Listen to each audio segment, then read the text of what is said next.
Alright, it's time to start this Super Sunday off right. So I got to give a huge shout out to my man, the League of Villains. He's able to not only get me one of these Sand Troopers, but he got me 2 Sand Troopers. Oh, yes. Of course, we all know this from the new Star Wars Black line, 6-inch scale figures. First time they've really done 6-inch articulated figures. I know they've had the Star Wars Unleashed figures, but those were straight statues.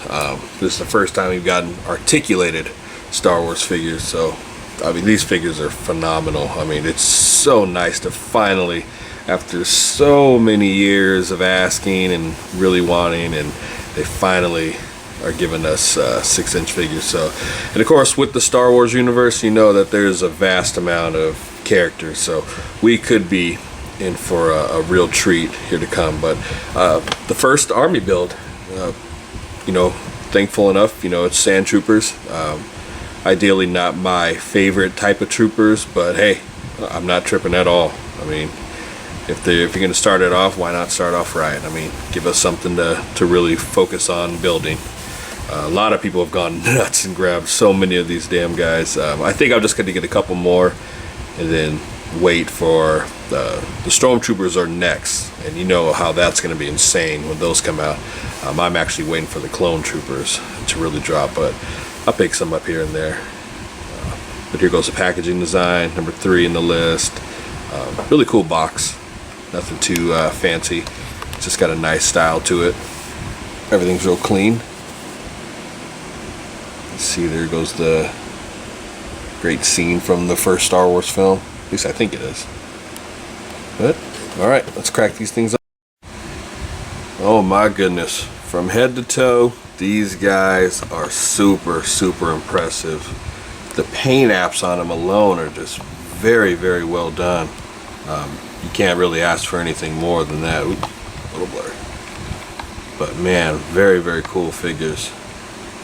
You got so many different weapons you can use, different looks, the backpack accessory, very nice all the way around. Move these guys to the side real quick. You got a bunch of different guns you can use. I don't know the naming of all these things, but looks like some sort of cannon, almost a shotgun like. Really cool design. Looks like there's a spot to peg it somewhere, but on the figure I didn't see one. Maybe I have to have a closer look at that later. And you got this his little backpack. It's got all sorts of different little gadgets going on. Not a lot of great paint detail, but sculpt is really nice. See, there's the peg where you peg it into the back. It's got more kind of, that's a little articulator right there. Really cool. So all around different nice things you can use.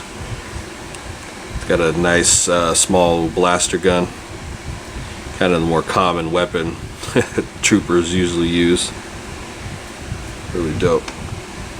You got another long rifle, which actually has the kind of I don't know what the naming of it is, but like the stock where you can have more stabilization when you're firing.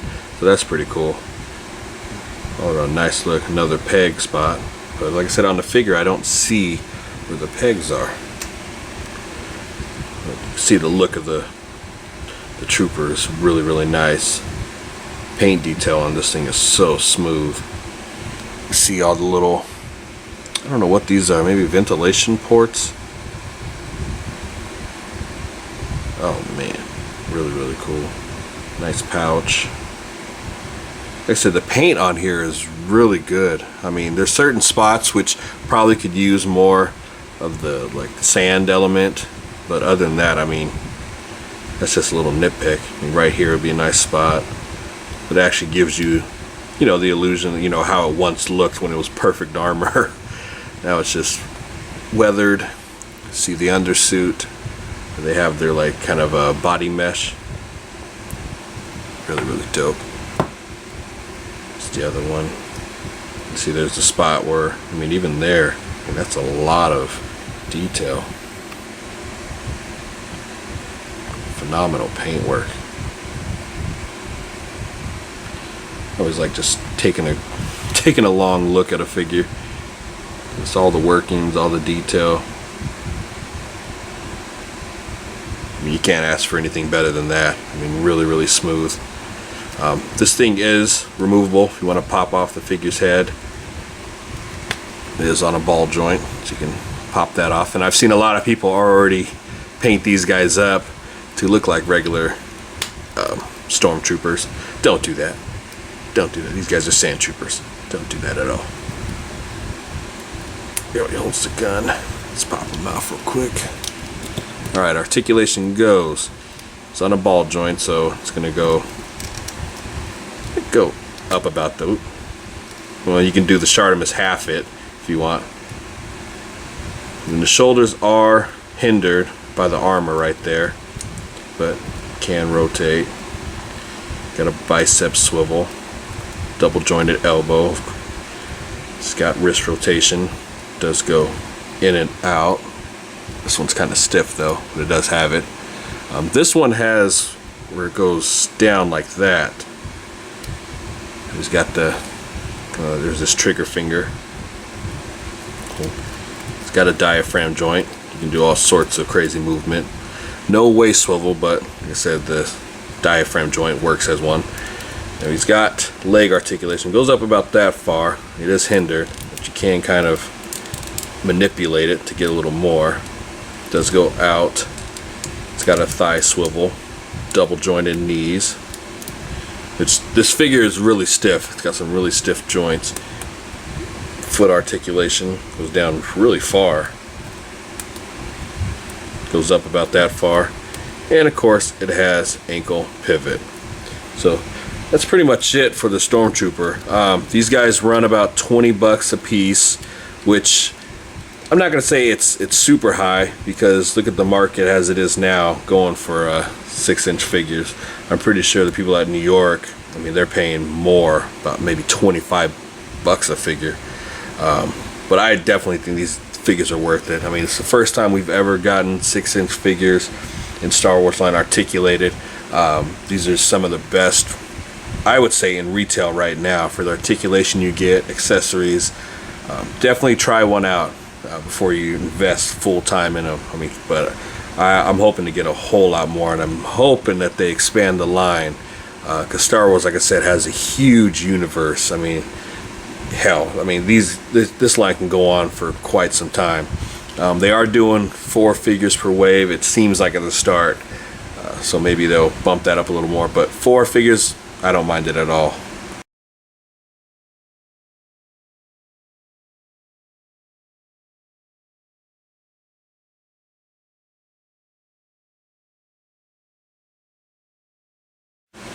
Alright, gonna stick with the Star Wars theme for a little bit here.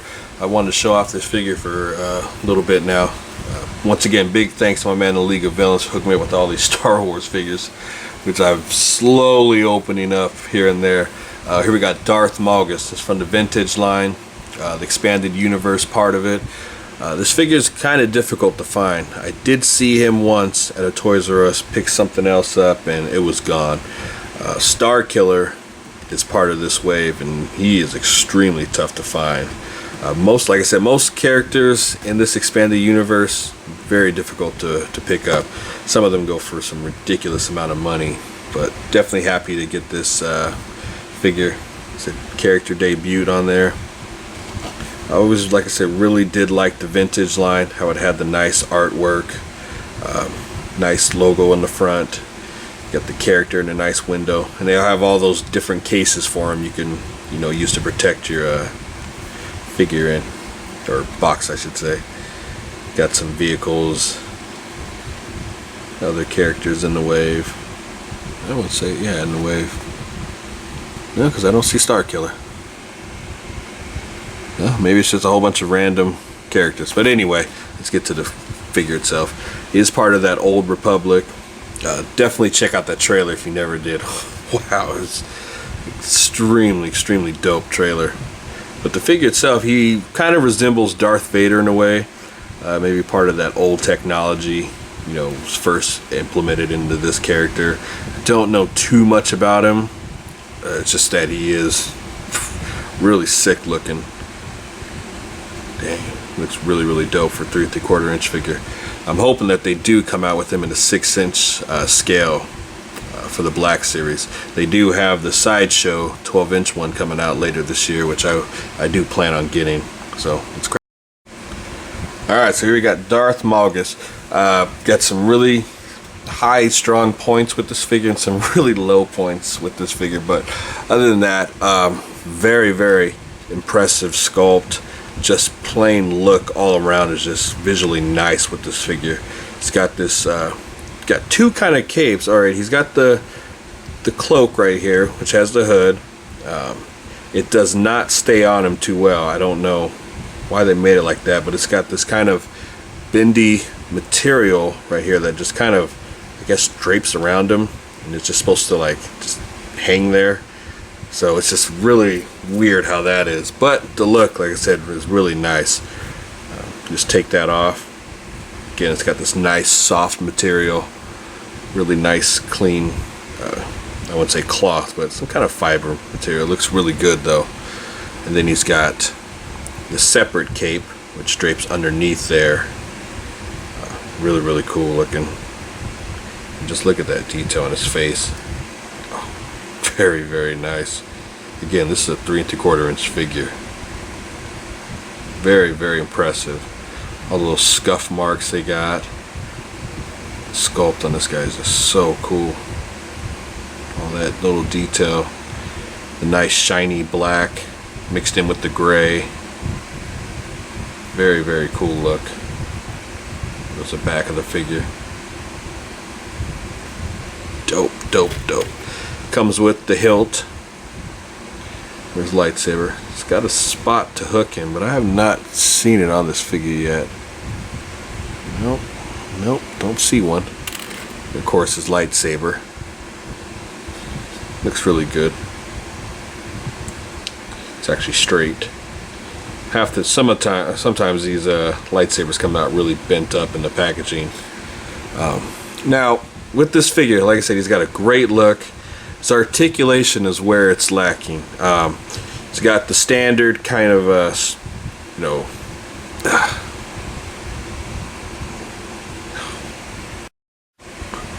Now the articulation with this figure is kind of where it's lacking in some areas.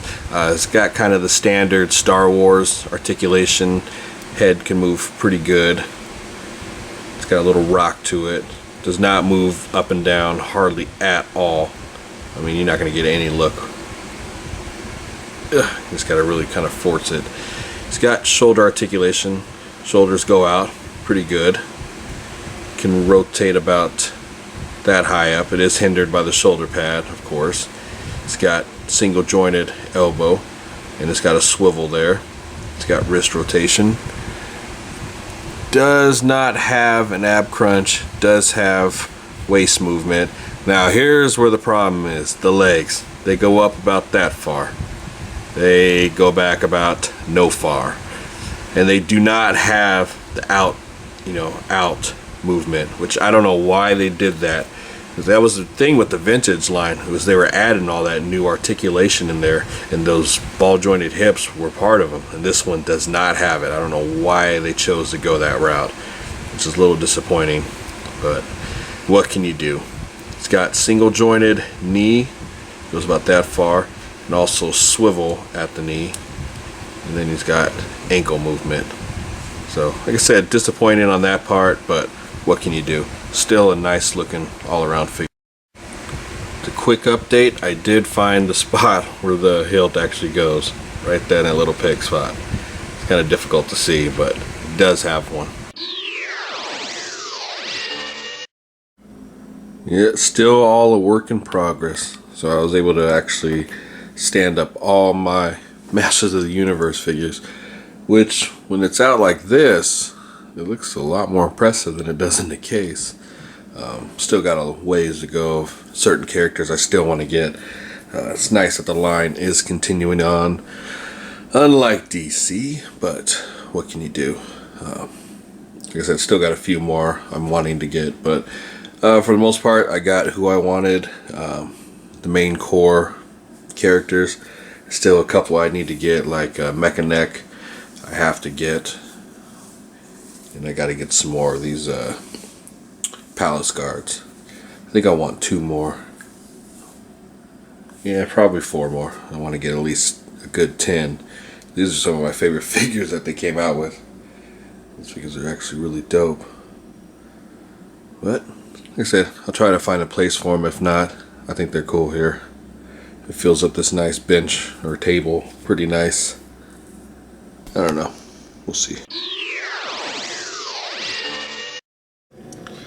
Alright, now a lot of times when I'm taking photos, I'm always in my light box. See, it's got the nice black, felt backdrop, which makes everything in the background look, super black. It's just how you want it for that kind of shot. But I've always got these 2 lights going on, which makes everything in here, if I'm using those lights, makes everything super bright and no shadows. You can see there's no shadows around. I've got it on another box with the diorama piece, so it sits higher up, so the lights are hitting it a lot better. And on top, I've got the LED lights, which makes that kind of bluish, dark tint to it. So whichever one works best for you. I mean, it's just all about practice, finding out what works best for you. It's just adjusting your lights, maybe lowering the box down or elevating it higher. It's all about practice, but you come up with some really clean, good looking shots.